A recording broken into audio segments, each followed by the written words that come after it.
teme a Menem candidato en el 99?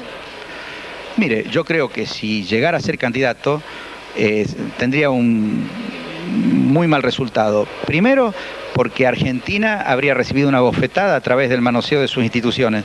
Y segundo, la gente votaría en contra de Menem y Menem pasaría un papelón nacional e internacional. El tema es el poder. El poder del poder, no necesariamente el poder de la democracia. La democracia es como un pequeño recipiente de boca estrecha y el poder es una sustancia viscosa. Solamente la parte líquida entra al recipiente. Por lo general, esta sustancia queda por fuera. El enfoque del tema de hoy es precisamente ese, el poder real, el poder fáctico. Carlos Eicherman está escribiendo, ya comenzó, y el ángulo de análisis, digamos la tesis, la va a explicar él. No, la tesis es que en la Argentina, y creo que en el mundo, la institucionalidad democrática es siempre una institucionalidad que efecto de una determinada relación de poderes. ¿Cómo, en el país. perdón, ¿y cómo encaja Cavallo ahora que está de este lado del mostrador, a partir de lo que estamos viendo? Bueno, yo creo que Cavallo encaja de una manera algo casual. Cavallo fue un orgánico del poder fáctico, del poder real, y hasta tal punto que fue, durante varios años, se disputó con Menem la paternidad de este modelo. Hoy, después de una pelea casi individual con Menem, precisamente en función de quién era el padre del modelo, y además como expresión de la disputa una disputa interna del poder, entre grupos distintos del poder fáctico, Cavallo quedó fuera del gobierno. Y dentro de la democracia, quedó dentro del Congreso. Bueno, digamos que en el marco global, por ahora, en este marco que existe hoy, todos están dentro de la democracia. Por eso el problema es encontrar cómo se resuelve en situaciones límites, como la que plantea este intento reeleccionista, a pesar de lo que dice la Constitución, que fue expresión de la necesidad de la primera reelección. El problema es cómo se resuelve y si todos van a quedar en el marco de la democracia. En el caso de Cavallo se da la siguiente particularidad. Cada vez que viene al Congreso reviste otras formas de trato y de consideración. Y cada vez que pasa por las áreas ejecutivas, como por ejemplo cuando fue ministro, ejerció las facultades que le concede su poder, con un poder a veces en desmedro del propio Congreso, que ahora integra, ¿no? Claro, hay que recordar que Cavallo fue presidente del Banco Central en la época de la presidencia de Galtieri, que en función de ese cargo generó los medios por los cuales se socializó, es decir, se nos regaló a todos nosotros lo que era la deuda externa privada de un grupo de empresarios que así vieron realmente aliviada su situación, ¿no? Claro, la idea del poder es que el poder no necesita casi explicación y a veces no necesita formalidades para su ejercicio. Por ejemplo, los Estados Unidos arrojaron las 2 bombas sobre Japón después de la creación de las Naciones Unidas, poco después, Sí, en una manifestación de poder sin discusión alguna. De poder real absoluto, en contra de lo instituido a partir del nacimiento de Naciones Unidas. De modo que el intento hoy, más allá de la discusión formal, es saber si el poder acepta la forma.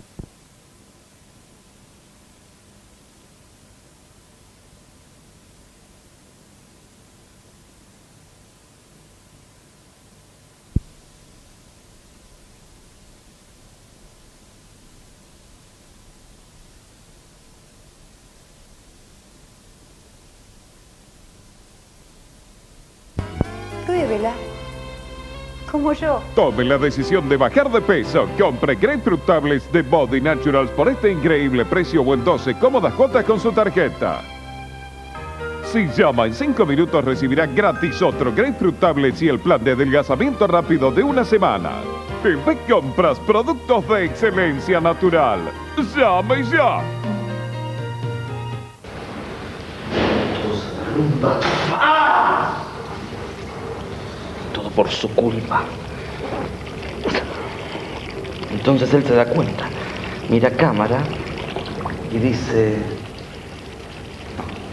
No. Él mira y dice... ¿Qué dice? ¿Perdón?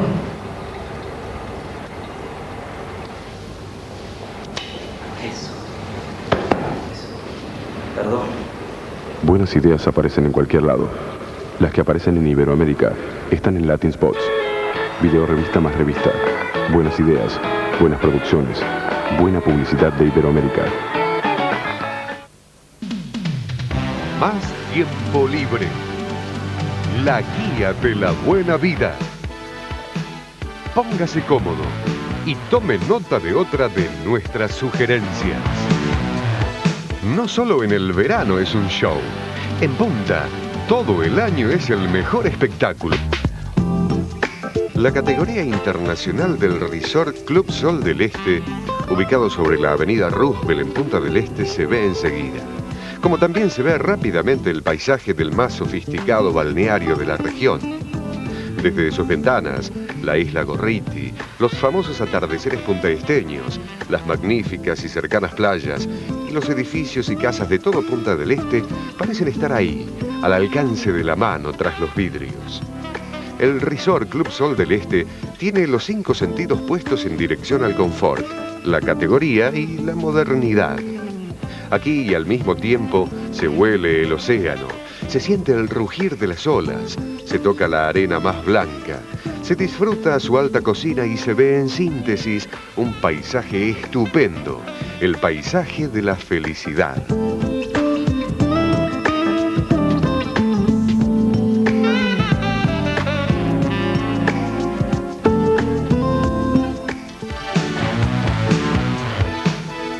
Los que saben de cocina dicen que nuestro chef es Gardel. Y los que saben de tango dicen que el show es el plato fuerte. El Querandí, Cena Tango Show, donde se junta la cocina internacional con lo mejor del tango. Perú 302, esquina Moreno. Reservas al 345-1770. La decisión de una mejor calidad de vida comienza por nuestro propio cuerpo. ¿Lo cuidamos? ¿Está cansado? ¿Se siente agotado?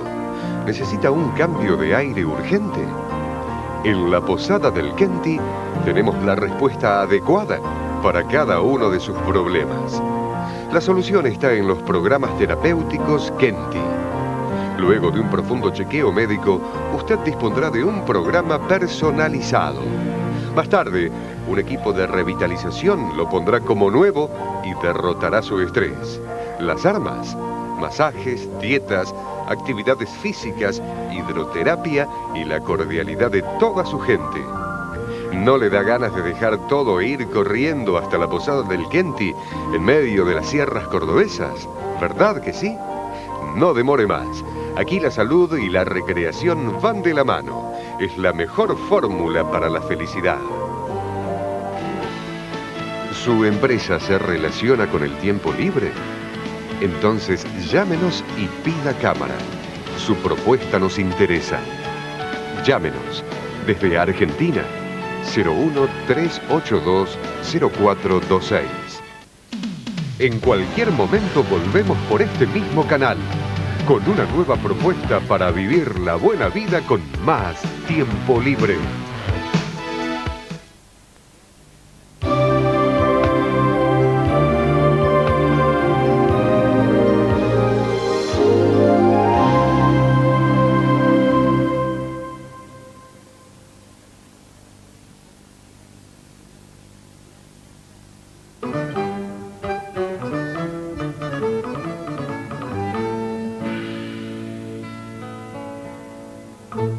Hoy nos toca tratar un tema especialmente complicado, que es el tema de la reforma tributaria. El gobierno ha decidido enviar al Parlamento un proyecto de reforma tributaria, de reforma del sistema impositivo, un proyecto bastante polémico que fue ya parcialmente modificado por las presiones de los sectores políticos del oficialismo y además cuestionado por los técnicos del Fondo Monetario Internacional que acaban de visitar el país. El tema de los impuestos en general es un tema con extremas complicaciones técnicas, sobre todo para quienes no somos expertos, pero que tiene que ver con nuestra vida cotidiana. El sistema tributario es uno de los instrumentos centrales para determinar la distribución de la riqueza en un país y claramente en la Argentina el sistema tributario es altamente regresivo, esto es, propone una lógica de contribución que genera grandes desigualdades sociales. Armando, ¿cómo ves la complejidad del tema? Bueno, me parece que es mucho más complicado que lo que vimos y analizamos en los dos programas anteriores. El primero referido a la impunidad en materia de derechos humanos, con aquel testimonio conmovedor del científico Mario Villani. Y el segundo programa dedicado a la reelección, un análisis hecho desde qué es lo que quiere el poder real. Este es un tema especialmente complicado, porque está lleno de matices y nos ha obligado a algunas lecturas. Mira, acá veo en Teoría del Impuesto, un viejo tratado de finanzas públicas de un especialista como Guillermo Ahumada, un párrafo que por ahí nos guía en algo. Dice, mira, lo leo textualmente. En un primer momento de economía pastoril y agrícola, las capitaciones, que eran impuestos por individuo, o por familia, o por clase, satisfacían los principios de justicia. Las capitaciones gravaban a los individuos sobre la renta real de todos los sujetos del rey de acuerdo a sus medios y facultades. Los sujetos eran repartidos en clase de acuerdo al rango, profesión, etcétera, etcétera. Y más adelante dice, con el tiempo se demostró que estos impuestos gravaban en forma inversamente proporcional y que pesaban más sobre el pobre en sus consumos imprescindibles que sobre el rico. Parece que la cosa no ha cambiado demasiado, ¿no? Más allá de la... Sí, es cierto. Esta reforma tributaria se da en un marco en el que existen problemas serios en las cuentas corrientes. Se calcula que el déficit de cuenta corriente va a llegar este año a cerca de los 17.000 millones de dólares, lo que implica alrededor del 4% del Producto Bruto Interno, una cifra que el Fondo Monetario considera preocupante, sobre todo si además se relaciona con el déficit de la balanza de pagos en general y de la balanza comercial en particular. Creo que en función de la necesidad de recaudar más, el equipo económico había planteado un proyecto de reforma que iba en general en la misma línea de regresividad que tiene el sistema. Después hubo algunas presiones que modificaron relativamente esa reforma que según el equipo económico sería neutra en términos de recaudación. Entonces se recaudaría lo mismo por los nuevos impuestos que lo que se dejaría de recaudar por los impuestos eliminados, básicamente el tema de los aportes patronales, y me parece que tendríamos que ir a presentar un documento que de alguna manera deja planteado el tema de la problemática del sistema impositivo argentino. Bueno, vamos directamente a él.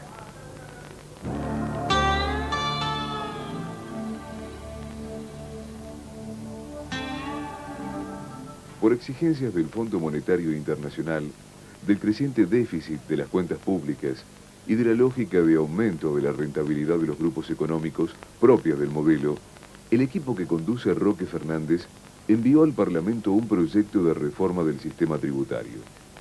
Pero el tema está teñido además por otra lógica, la de las necesidades políticas del oficialismo frente a una elección presidencial, la de 1999, que en principio se presenta favorable para la oposición.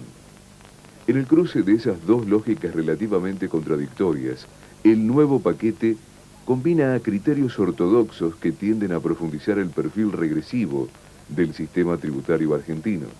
Pagan más quienes menos tienen, con algunos toques redistributivos, como el de la reducción del IVA para productos de primera necesidad. En concreto, el paquete tiende a transferir los mayores costos de la reforma a los sectores medios de la población, precisamente los más golpeados por el modelo. También amenaza a los presupuestos de los estados provinciales, los que, en el marco de una normativa incierta de coparticipación federal, deberían ceder parte de sus recursos coparticipables para compensar lo que la nación deje de recibir por una nueva reducción de aportes patronales, que son los que financian la seguridad social. Esta reforma se plantea en aquel contexto de extrema inequidad del sistema. La Argentina es uno de los países del mundo con menor presión impositiva. Apenas llega al 16% de su Producto Bruto Interno, mientras que en los países más desarrollados esa relación es del 30%. Además, en nuestro país, el 77% de la recaudación proviene de impuestos indirectos. Al consumo pagan lo mismo ricos y pobres, o a los salarios. Solo el 23% surge de impuestos directos al patrimonio o a la renta. El Congreso viene de emergencia en emergencia en el caso de los impuestos. Atiende los paquetes en medio de presiones cruzadas. El Ejecutivo, empresarios, gobernadores, etc. Pero soslaya el mandato de la Constitución de aprobar la Ley de Coparticipación Federal. No es un asunto de menor envergadura. La violación que se desprende de no haber cumplido con la sanción de esa ley antes del 31 de diciembre de 1996 genera un vacío legal frente al cual el Congreso se hace el distraído. La falta de un acuerdo político que le permita a la democracia actuar con el poder que brinda el consenso, incluso en materia tan delicada como la tributaria, oficia de clave de la inequidad. Hay experiencias recientes que demuestran que la evasión impositiva es el resultado de la suma de la injusticia del sistema y del poder de los que más tienen y más eluden el pago de impuestos. Consciente de ello, el Congreso votó en 1990 la Ley Penal Tributaria. Escasos fueron los sancionados por ella, aunque la labor del equipo de los intocables, en tiempos del luego renunciado secretario del área, Carlos Tacci, permitió poner en la vidriera de los imputados a figuras emblemáticas como Susana Jiménez, Mirta Legrand y Guillermo Coppola. Menos suerte tuvo el exfuncionario menemista Omar Fácil Lavalle, hoy procesado y detenido por evadir pago de impuestos. Según Carlos Rodríguez, viceministro de Economía, en 1996 el 70% de la recaudación de los grandes contribuyentes apenas provino de 48 empresas. Con estas cifras, no podemos solventar un sistema capitalista en el cual el capital no paga impuestos, lamentó. Es que uno de los problemas centrales es la evasión a través de los mecanismos legales, amparados por el propio sistema, como es el caso de los supermercados en detrimento del comercio minoritario. En un país en el que la distribución del ingreso se distingue por su desigualdad, una seria y consensuada reforma del sistema impositivo sería instrumento central de una justicia social, pendiente y demorada por la relación entre poder económico y poder político.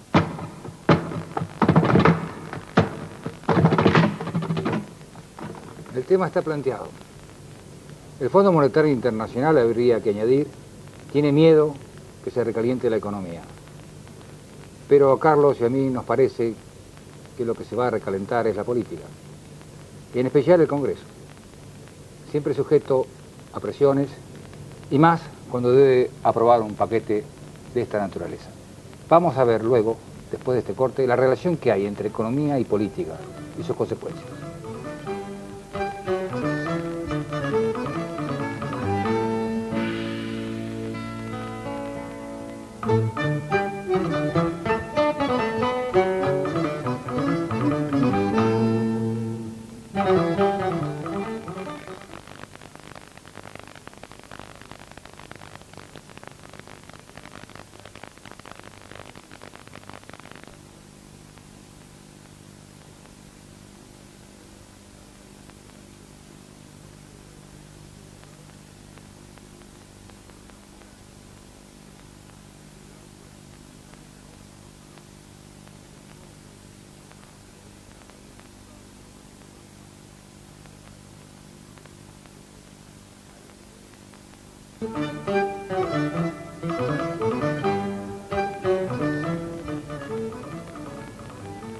Ustedes saben que los periodistas gráficos pensamos con la punta de los dedos.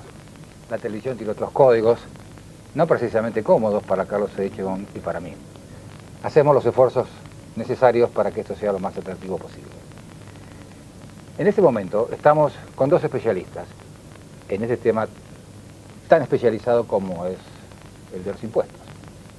Con Jorge Remes Renikov, un diputado oficialista, pertenece al sector de la provincia de Buenos Aires, al goldismo, y con Alfredo Fólica, subsecretario del área en tiempos del gobierno radical. Ellos son los que, bueno, van a responder y nos van a enseñar lo que Carlos Edgecombe y yo estamos aprendiendo aquí, al igual que ustedes. Remes,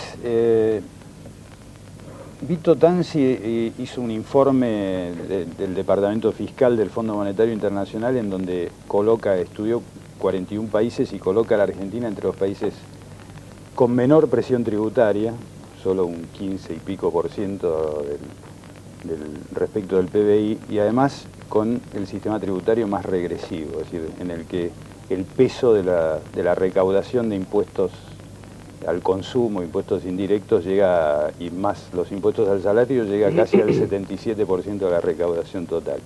Este proyecto de reforma laboral que plantea el Ejecutivo tiende a modificar en un sentido más equitativo este sistema, esta reforma, sí, perdón. En primer lugar, yo diría que viendo lo de Tanzi, que yo lo leí también en el Reservo el año pasado, hay tres tipos de países. Los países avanzados, que tienen una presión tributaria global del orden del 40%, donde hay un mix entre impuestos directos e indirectos, esto es impuestos sobre los consumos e impuestos sobre las ganancias.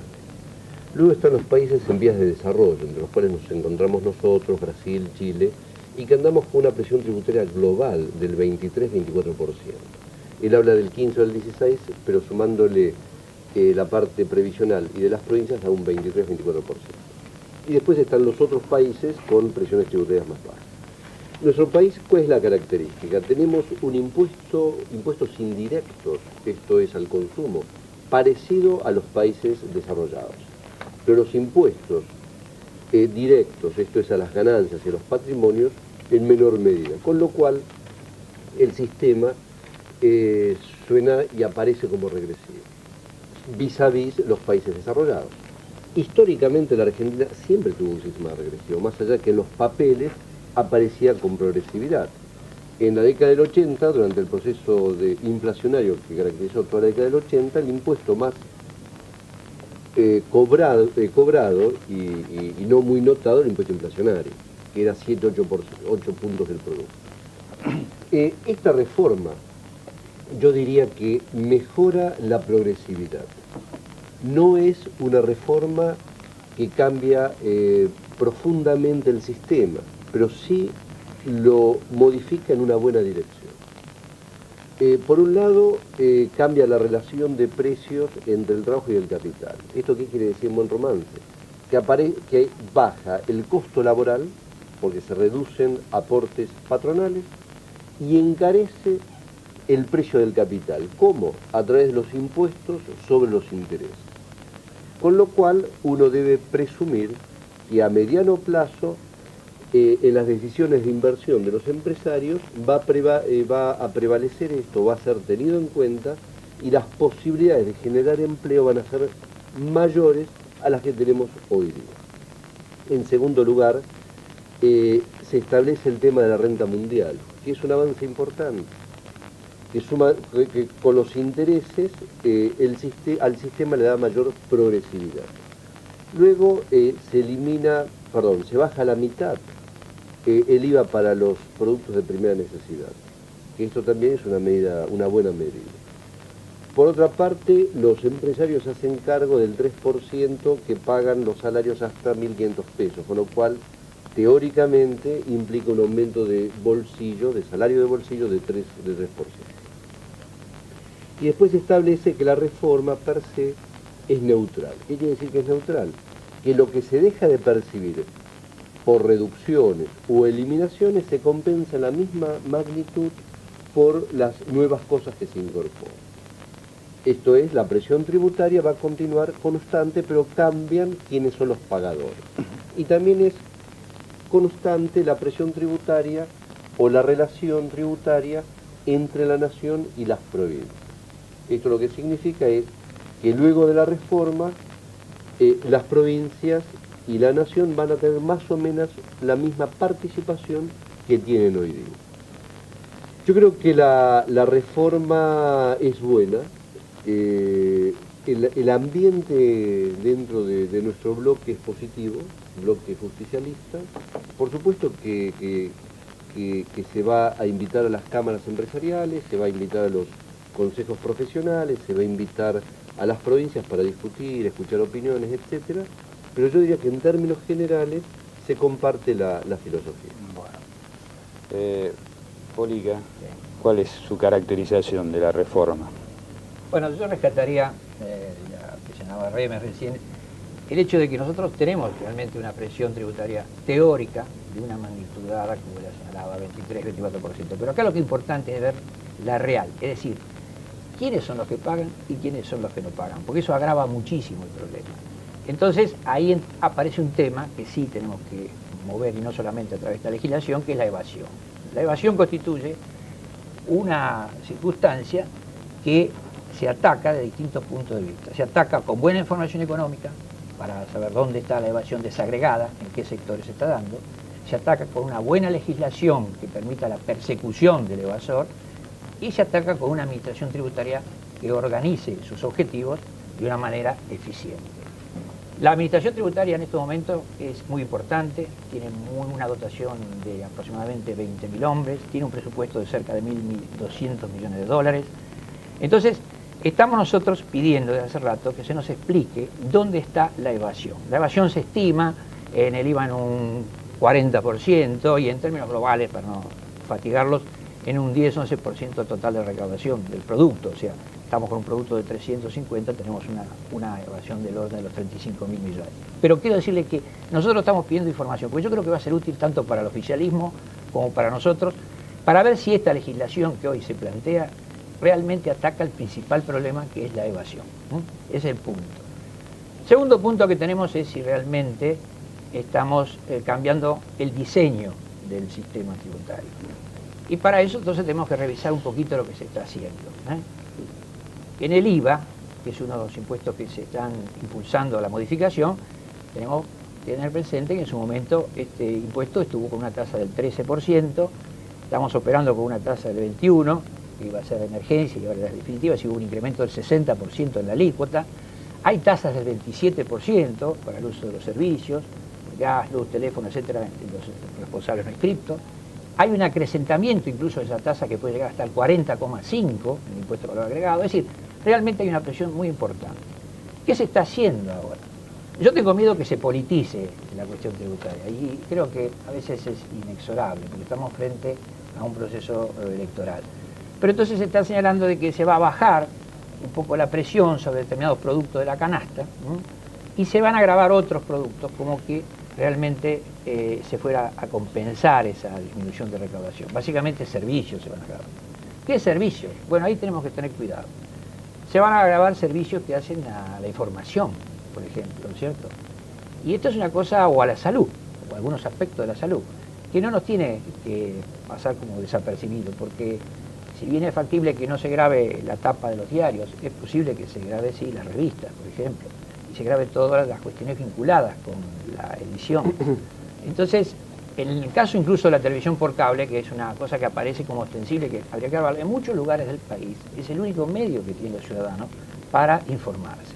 Es decir que yo vería con atención todo esto, y me alegro mucho de la perspectiva del debate que señala Remes, porque hasta ahora hemos resuelto las cosas, se ha resuelto de una manera muy precipitada. Y entonces creo que si desagregamos esta reforma y seguimos avanzando, vamos a notar también lo mismo en ganancia. En ganancia aparece una reforma. A Lamberto esto le llamó a curiosidad, porque dijo, esto yo voy a necesitar un año para verla, porque lógico, es una reforma de más de 109 hojas, pero ¿qué pasa? Que se toquetearon artículos, pero el diseño del impuesto no ha variado sustancialmente. Son dos los aspectos nada más que se tocan. Uno, como dice Remes, la reglamentación de la renta mundial, que es un concepto instalado por Cavallo en abril de 1992 y que quedó sin reglamentar. Y eso no es menor, porque ¿qué significó? Que muchas empresas que tenían que haber pagado en función a renta mundial y no al concepto de fuente, dejaron de hacerlo porque no tenían una reglamentación que llevamos casi 6 años sin cumplir con esto. Entonces esto es un claro episodio de ilusión o evasión, como ustedes quieren categorizarlo. Entonces, esto es uno de los mecanismos de elusión fundamentales, supongo, ¿no? Claro. Entonces esto exige un gran toqueteo de artículos. Elusión, perdón, que es la manera de no pagar impuestos, pero sin salirse de la ley. Sin salirse de la ley, digamos, en este caso estábamos invitando, mecanismos porque la reforma fue enunciativa, pero faltaba toda la reglamentación de todo este episodio, que no es menor, porque es grabar, para que los televidentes lo entiendan, los depósitos, los intereses o los resultados de los depósitos en el exterior. Claro. No es una cosa sencilla, no podemos a veces acá hacer nada con respecto a la evasión, es difícil extenderse hacia afuera. Y entonces, y es complejo. Nunca se resolvió la relación entre depósitos en el exterior y monto de deuda externa, que es un tema que se arrastra históricamente, ¿no? Que son todas esas historias, pero no se sabe. Entonces, este es un aspecto. El otro aspecto es grabar los préstamos. Esto ya es otra historia, esto ya es más delicado. Esto aparentemente, y lo señalaba hoy Armando, con el tema del recalentamiento de la economía, no sé si responde a una razón económica, a una razón recaudatoria. Y ahí yo me planteo el hecho siguiente. ¿Qué pasa con la pequeña empresa y con la gran empresa? ¿No? Porque si la pyme va a tener que pagar un 15% sobre la tasa de interés, ¿no es cierto? Y si vamos a instalar este otro, pues es un impuesto nuevo, no es un impuesto, no será del impuesto grande, es un nuevo impuesto. Sí. Y si simplemente eso se hizo para perseguir, como yo vería con buenos ojos, los autopréstamos que se realizan entre las empresas, bueno, estaría bien, pero si lo extendemos y lo hacemos con una finalidad recaudatoria o con una finalidad de desalentar la toma de préstamos para desalentar la actividad y de esa manera desalentar el crecimiento y todas esas cosas, ya la discusión tiene otra característica, no estrictamente tributaria. Claro, a mí una de las cosas que me llama la atención en la reforma es precisamente el carácter neutro anunciado de la reforma. Digo, sobre todo en un país que, como se está planteando ahora en toda esta sonada discusión de los técnicos del Fondo Monetario Internacional con el gobierno, el país enfrenta un problema de déficit de cuentas corrientes bastante mayor que el que se preveía, digamos, ¿no? Sí, lo que pasa es que Perdón, Reme. Sí. Las cosas de la televisión. Están haciendo una cantidad de señales, creo que a mí, si no a Carlos. Bueno, no se puede decir que como periodistas gráficos no lo dejamos hablar. No. Está bien. Pero por la televisión tenemos que ir a un corte. Y a él vamos. Seguimos con ellos.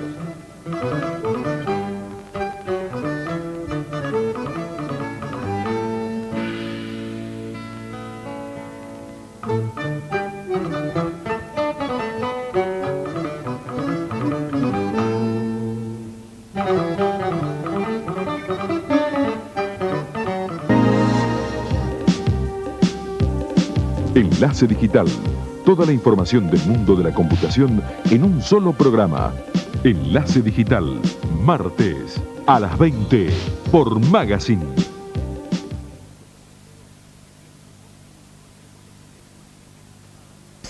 ¿Puedes casarte con Ted? Que él ganará. Necesitarás magia. Hacé zapping, pero la película que querés ver está en Magazine.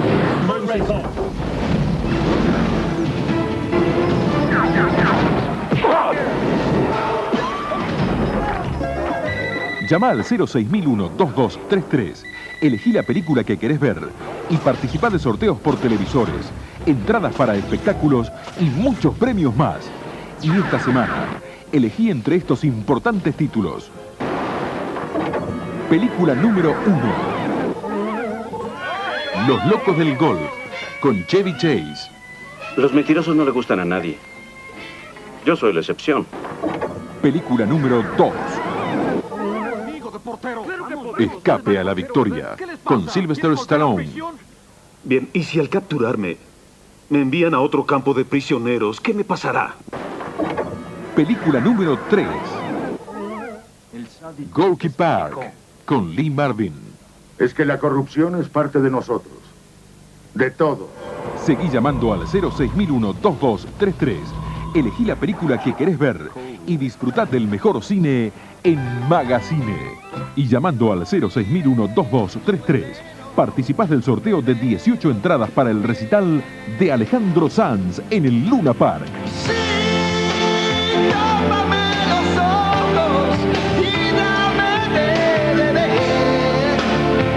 Magazine. Miércoles a las 22 por Magazine. ¿Te gusta la moda? ¿Te gusta el teatro? ¿Te gustan las exposiciones de arte? ¿Te gusta el cine? ¿Te gustan los viajes? ¿Te gusta la música? ¿Te gusta la pintura? Si te gustan tantas cosas, ¿por qué no mirás Bazar? Lunes a las 23 por Magazine.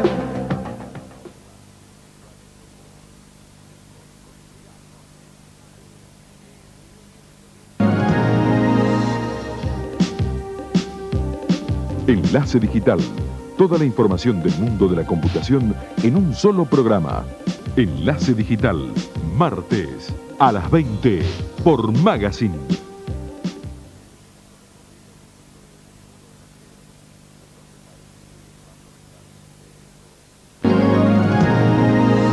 ¿Sabe lo que puede hacer con muchas ideas y un pincel? Decorar su casa, restaurar paredes, reciclar muebles, probar nuevas técnicas, pintar sobre madera, crear elementos de decoración. Porque en Ideas y Pinceles, Adriana Bañardi le enseña a crear con sus propias manos. Quiero invitarla a compartir Ideas y Pinceles, la posibilidad de reciclar y restaurar toda su casa. Ideas y Pinceles, de lunes a viernes a las 12 del mediodía y a las 17 por Magazine.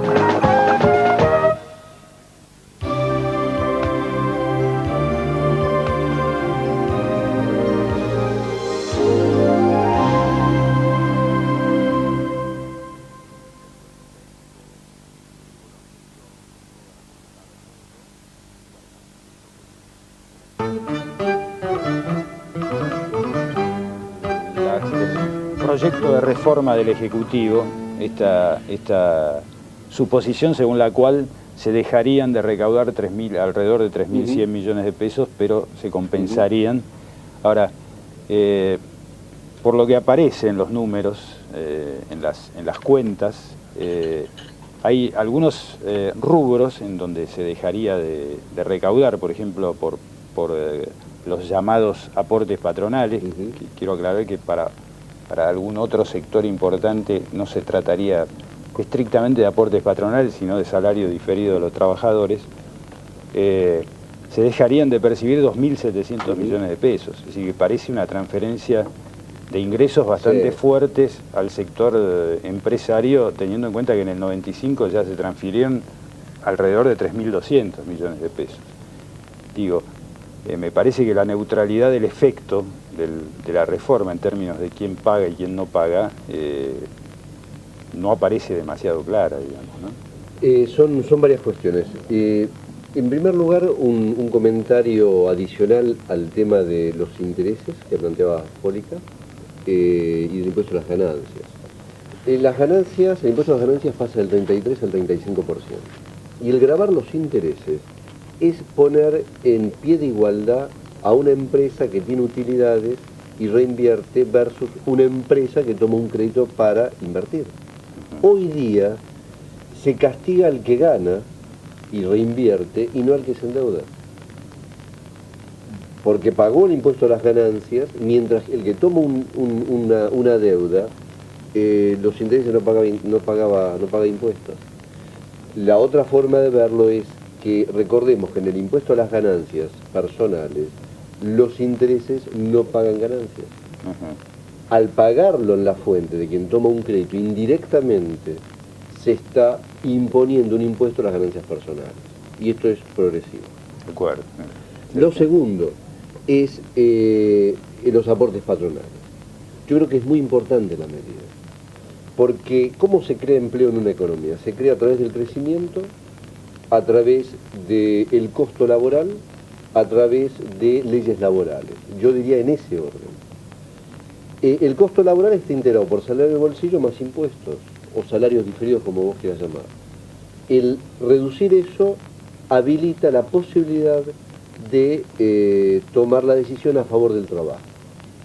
Pero yo quiero recordar que el efecto de la reducción de aportes patronales fue neutro en términos de aumento del trabajo. En el 95, cuando se bajaron los aportes, del 95 a la fecha, No te olvides que teníamos una desocupación del 18 y pico por ciento, llegamos, la de octubre pasado fue 13 y pico. Sí, pero fundamentalmente por el efecto del denominado trabajo basura. Los contratos temporales están muy cuestionados en este momento. Yo diría por el conjunto de muchas cosas.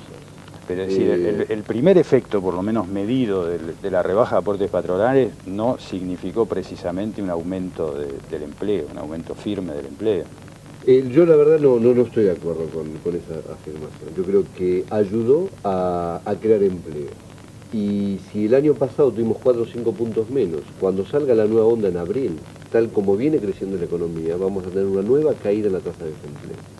Y posiblemente estemos en el 11 y pico por ciento. Lo que sí uno puede... Oiga, usted no está de acuerdo, perdón, ¿no? Porque si no, vamos a hacerlo un poco más no, yo siempre matizado. me parece que acá es preocupante perder recursos ciertos frente a la perspectiva incierta de algunos recursos, ¿no? Para un presupuesto tan desfinanciado como es este, que usted ve que cada ministro tiene su impuesto debajo del brazo. La ministra de Educación habilita un impuesto para resolver el de las patentes, para la educación. Para obras públicas aparece un impuesto sobre combustible, plan Laura, etcétera. Es decir, yo creo que un presupuesto tan restringido, con tantas carencias, hay que tener mucho cuidado en resignar los impuestos que ya están frente a impuestos inciertos, ¿no? Y yo creo que acá, por ejemplo, tenemos cosas como impuestos internos, pongamos, ¿no? Impuestos internos aparecen en la escena de nuevo. Hace un año o un año y pico, el ministro Cavallo, o 2 años, se paseó por el Congreso explicando la conveniencia de bajar los impuestos internos. Todo el mundo lo aprobó, salvo la oposición, que hizo valer sus críticas, pero no pudo... Bueno, ahora tomamos lo que dice la oposición y lo Bueno, respetamos. pero no es serio, que vamos de un lado para el otro, ¿no? Entonces, claro. Pero bueno, pero quiero decirle que tampoco los niveles de tasa que se exhiben son enormes. Por ejemplo, el vino un impuesto al 20%. Es decir, creo que eso no se va a dar eso. Al no darse eso, ¿qué estoy haciendo? Pierdo recaudación, pero no se me va a dar esto cuando, ahora, ahí cuando se dé el debate. La alternativa es sobre los aportes patronales. Es concentrarse no en todos, sino en los sectores transables. Y esto tiene que ver con la competitividad de las exportaciones. Y otra alternativa dentro de esto es hacerlo escalonado, porque lo que dice Fólica es cierto. Ninguno que ha pasado como nosotros, digamos, por las secretarías de Hacienda, cambia presente por futuro. Así es. Se cambia presente por presente, futuro por futuro. Nunca uno dice, reduzco y espero a lo que cobro. Reduzco la que cobro. Entonces, sí uno puede armar un esquema de forma tal de tener la neutralidad que hablábamos. Ahora, es manejable. Digo, el tema de los aportes patronales es un problema solo de caja, quiero decir, de la posibilidad de perder un impuesto o una recaudación segura por impuestos que no son muy seguramente cobrables, o tiene que ver con la equidad del sistema.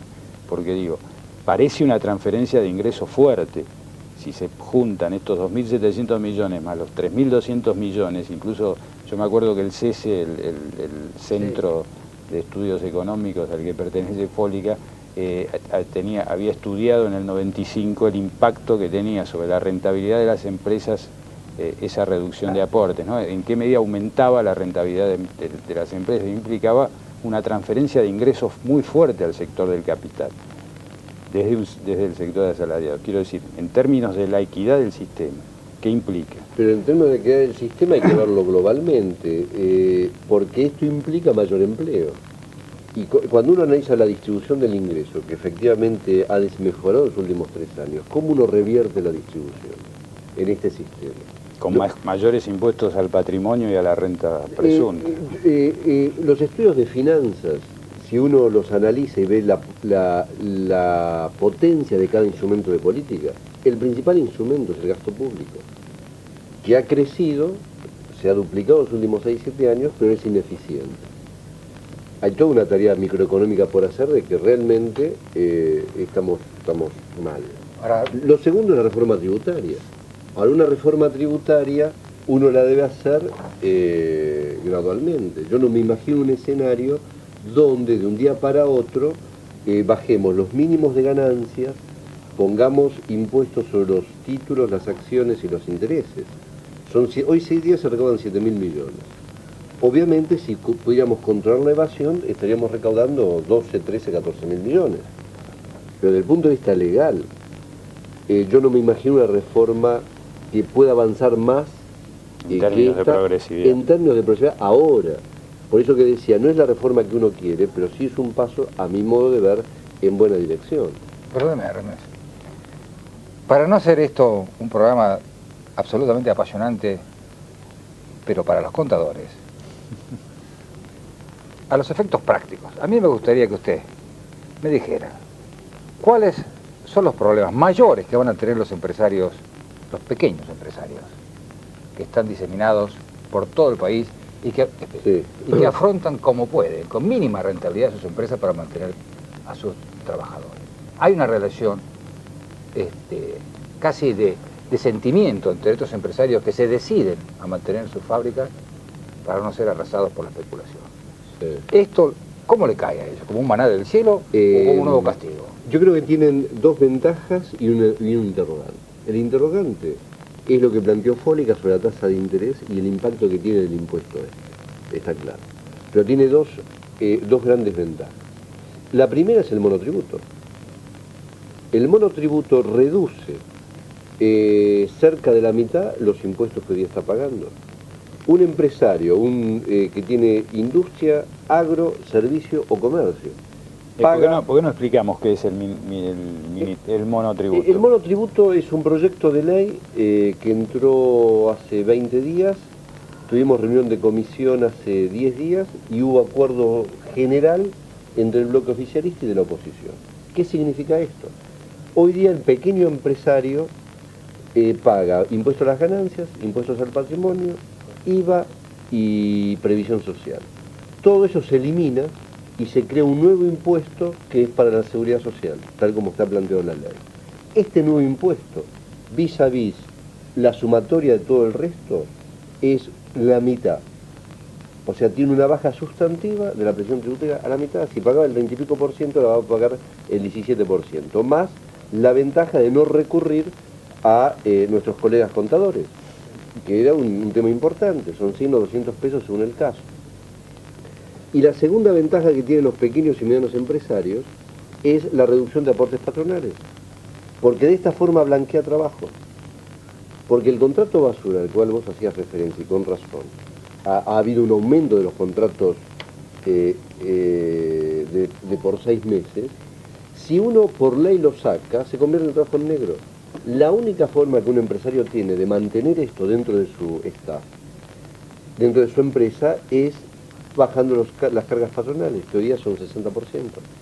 Entonces yo creo que tiene la reforma integral de estos impuestos que estamos hablando, más el monotributo, para la pequeña y mediana empresa, tiene un efecto positivo, claramente positivo. Ahora, escúcheme, para simplemente un trabajador de bajo salario o un jubilado, que pagan impuestos indirectos, grabados sobre artículos de consumo de la canasta familiar, ¿este paquete en qué lo beneficia? Este paquete lo beneficia en dos aspectos. Para todos aquellos que ganan menos de 1.500 pesos, lo beneficia porque la alícuota del IVA del 21% baja al 10,5% en los bienes de primera necesidad. Segundo, porque el empresario se hace cargo del 3% de PAMI, con lo cual esto va a salario. O sea, entra por el lado de los ingresos y entra por el lado del gasto. Tiene un beneficio. Por eso que la reforma, la tendencia de la reforma es hacia una mayor progresividad del sistema y no regresividad del sistema. Ahora, Fólica, tomando en cuenta esto que dice Remes y tomando en cuenta también que en el espíritu original del proyecto de reforma había algunos elementos que de manera mucho más clara después fueron de alguna manera neutralizados por presión sobre todo de los sectores políticos y legislativos del oficialismo. Había datos mucho más concretos de que se planteaba de alguna manera colocar el peso del costo de la reforma en los sectores medios. Por ejemplo, se iba a bajar el mínimo no imponible de ganancias a salarios. ¿Usted cómo ve el impacto? Porque al mismo tiempo que se produce esto que decía Remes, el tema de la reducción de IVA para productos de la canasta, productos primarios de la canasta, de primera necesidad, y además el tema del pago del 3% para PAMI a cargo de los empresarios para salarios menores a 1.500 pesos, los impuestos internos gravan productos de consumo muy habitual de los sectores medios, y en la Argentina cuando se habla de sectores medios se habla también no solo de la clase media tradicional, sino también de la tradicional clase obrera, el asalariado tradicional. Sí, en general esta reforma ha ido cambiando día a día, ¿no? Entonces es muy difícil seguir la idea central, el hilo conductor, ¿no? En el mismo monotributo que decía Remes recién, nació exclusivamente como un deseo del organismo de recaudación de sacar contribuyentes del padrón, porque en un momento se habían cargado tantos contribuyentes que no tenía sentido, porque ¿qué era contribuyente? Cualquier persona, cualquier desocupado, cualquier persona que no tenía trabajo, tenía que tener su quit por ahí para hacer una changuita. Entonces se generaron millones de contribuyentes. Entonces el organismo de administración, yo lo veía con buenos ojos, dijo no, vamos a descargar porque si no se resiente el control. Hay que fijar un punto de corte y a partir de ese punto de corte estos son contribuyentes porque tienen interés fiscal y estos no. Ahora, en el tránsito de eso, como se pretendió de alguna manera gravarlos excesivamente a los contribuyentes que pasaban a este régimen simplificado, bueno, se plantearon otras cuestiones, que gran parte de esos contribuyentes eran empresarios carenciados. ¿Qué quiere decir carenciados? Que no tenían jubilación, no tenían obra social, no tenían salud familiar, es decir, estaban totalmente salidos de cualquier sistema social. Y es una realidad del minifundio, por ejemplo, en muchas regiones del país. Entonces, se incorporaron estas cuestiones vinculadas con la cosa social, que nosotros vemos con buenos ojos que se los atienda, porque si no, sinceramente, esta gente no tiene dónde ir. Y realmente vemos por las escalas que son pequeños operadores económicos. Entonces llegamos a esta etapa del monotributo que fue sometido a debate, entró en la Cámara, por suerte en este momento está en discusión. Yo creo que vamos a afinar las cosas como para... Pero no resuelve el problema de fondo. Es una cosa que se hace en las administraciones tributarias del mundo para descargar contribuyentes de escaso o nulo interés fiscal, nada más. Este es un aspecto, para que nos quede claro. La cuestión de fondo es si realmente con esta reforma, o con estas reformas que aparecen, porque les insisto, la ministra de Educación plantea una cuestión vinculada para resolver el problema de los maestros, hay impuestos a los combustibles aparentemente potenciales para resolver otras cosas, el fondo dice, no me gusta el impuesto a los activos, que ahora viene con otro nombre, pero es el mismo que había antes. Entonces, en medio de este bochinche, tenemos que ponerle orden y ver si realmente, y yo por eso me alegro muchísimo de que la Cámara se tome todo el tiempo, invite a las entidades profesionales, invite a todos los que tienen que invitar, y ver si realmente se va a lograr los objetivos deseados. ¿Cuáles serían los objetivos deseados? Eso es lo que nos falta definir con precisión, porque por ahí aparece como que la reforma va a ser neutra porque intenta atenuar la regresividad y trasladar la carga a otro sector. O por ahí no, es desesperada, porque se necesita esa plata porque estamos en zona de déficit fiscal. Entonces, no está tan claro esto. El día a día habrá que ir viéndolo. Les insisto, lo que llegó no creo que sea lo que vaya a quedar, en definitiva. Hay toqueteos en la coparticipación también bastante importantes, que eso va a traer problemas con respecto a las jurisdicciones. Hay vocación de sustraerle la recaudación que de ellos se obtenga para resolver problemas de otros sectores, como son la seguridad social, por ejemplo. Entonces, todo esto creo que nos va a llevar a un debate importante. Hoy, como está planteada la cosa, hay mucha confusión, desde mi punto de vista, en cuanto a qué objetivo, a dónde se está apuntando. A un objetivo recaudatorio o a un objetivo de reinstalar la carga tributaria con un criterio más progresista, como usted planteaba recién. Perdón, me gustaría, Fólica, estamos cerrando este bloque, pero, bueno, primero no se me escapa que en 1988, en un acuerdo entre peronistas y radicales, se posibilitó la ley de coparticipación general.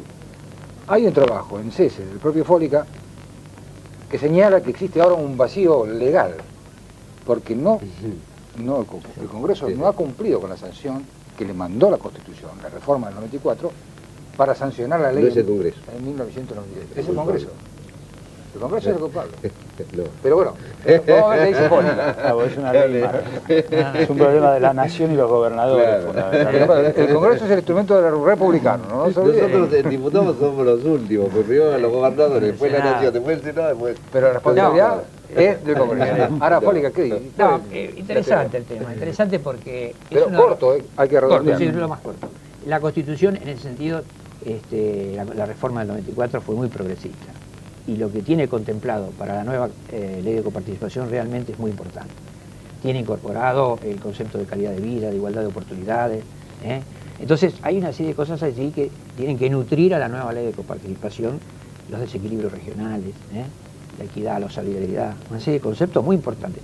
para muchos constitucionalistas es medio esquizofrénica, porque la cosa económica en ese momento no se compadecía con lo que los constituyentes estaban resolviendo. Los constituyentes estaban resolviendo en un sentido progresista y la realidad económica en ese momento distaba mucho de establecer... Y la economía va así por otro caminaba lado. por otro lado. Por eso que el ministro Cavallo tuvo tantas dificultades y los constituyentes creo que en definitiva resolvieron la cosa bien. De mi punto de vista, el artículo 75 de la Constitución tiene ingredientes muy interesantes para tener en cuenta.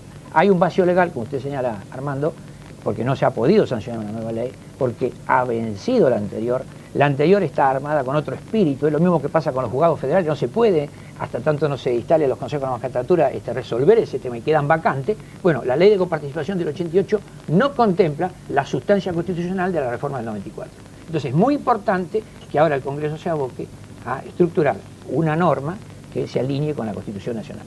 Remes, usted fue 8 años ministro de Economía de la provincia de Buenos Aires, tiene mucha experiencia en el tema de pelear por los problemas de coparticipación. La ley de coparticipación o la futura ley de coparticipación está muy relacionada con los temas impositivos. Por los pactos fiscales las provincias perdieron bastante dinero respecto de lo que les hubiera correspondido por la aplicación de la ley de coparticipación. ¿Qué va a pasar? Economía pide un piso de 3.000 millones aparentemente. Cortito.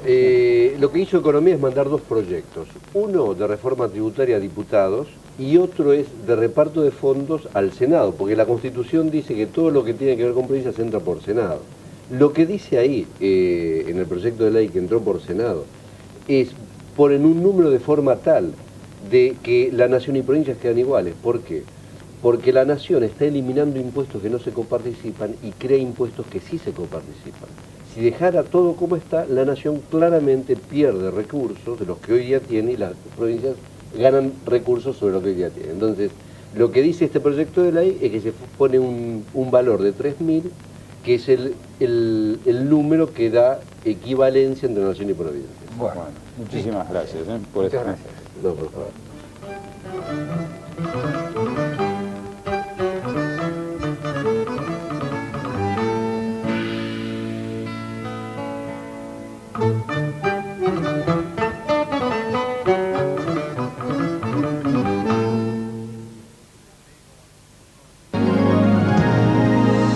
¿Sabe lo que puede hacer con muchas ideas y un pincel? Decorar su casa, restaurar paredes, reciclar muebles, probar nuevas técnicas, pintar sobre madera, crear elementos de decoración. Porque en Ideas y Pinceles, Adriana Bañardi le enseña a crear con sus propias manos. Quiero invitarla a compartir Ideas y Pinceles, la posibilidad de reciclar y restaurar toda su casa. Ideas y Pinceles, de lunes a viernes a las 12 del mediodía y a las 17 por Magazine.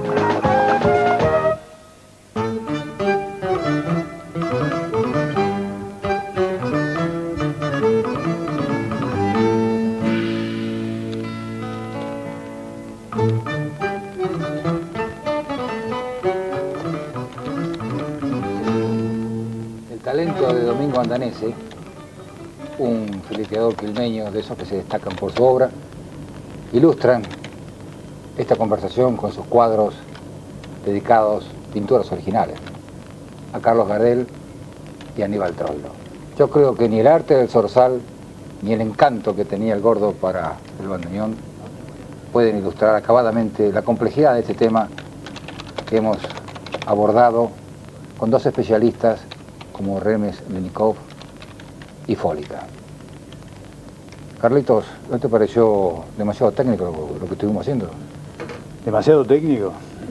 No, yo creo que el tema de la reforma impositiva es un tema que tiene una implicancia social en la vida cotidiana de la gente absolutamente inmediata, y además en este caso el problema de la reforma, del proyecto de reforma enviada por el Ejecutivo al Congreso, está además muy marcada por los tiempos políticos, es decir, hasta tal punto que el proyecto originalmente tenía una serie de elementos, como estuvimos charlando con el diputado Remes y con Alfredo Fólica, tenía una serie de elementos que implicaban un perfil bastante más regresivo, un perfil en el que algunos sectores, sobre todo los sectores de asalariados medios, iban a tener que cargar con un costo importante de la reforma. Y por razones de los tiempos políticos, por exigencias, por las necesidades que plantean las elecciones presidenciales del 99, los sectores políticos del oficialismo presionaron de manera tal de que esos elementos se fueran cambiados, neutralizados, y que el proyecto incorporara elementos de progresividad, de equidad mayor. Yo recuerdo dos cosas. Primero, que en 1988 Antonio Cafiero pagó un duro precio político cuando convalidó un paquete, en aquel entonces motivado por la necesidad de resolver el problema de los docentes y de los jubilados. 10 años después estamos frente a la misma situación. Y en segundo lugar, que este paquete se aproxima mucho al clima preelectoral del 99. En un principio Lamberto había dicho que iba a demorar un año. La intención es ponerlo, así lo dice el propio proyecto, en funcionamiento a partir de 1999. Sí, aunque el fondo presiona para que algunos de los elementos del proyecto empiecen a tener vigencia antes, ¿no? Bueno, hay una misión de la cartera de Economía, piloteada por el propio ministro, y están abiertas, además, las necesidades políticas, porque no hay que olvidar que cuando un legislador vota un impuesto, sabe que pierde votos. Sí, Carlitos, otra vez las señas. Bueno, vayamos al final del programa. Yo lo único que quería agregar es que de todas maneras sigue planteado la inquietud, teniendo en cuenta cuál es el perfil histórico del sistema tributario en la Argentina, sigue planteado el interrogante sobre quiénes son los que van a tener que pagar esta reforma, sobre qué sectores sociales va a recaer el costo. ¿Y vos creés que la inequidad está resuelta? ¿Sí no, o no? Para nada. No. Hasta la próxima semana.